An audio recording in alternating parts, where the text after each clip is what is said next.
kuha tayo nito panglagay sa tinola. Yan o.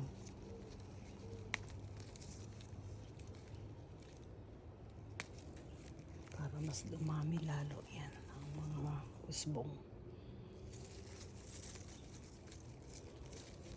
Sarap yan eh. Yan maganda yung may tanim eh. Hindi mo naman mabibili ito lagi sa Asian store.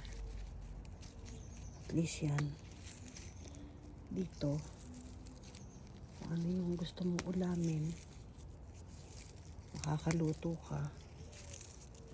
Diba? Parang nasa Pilipinas ba?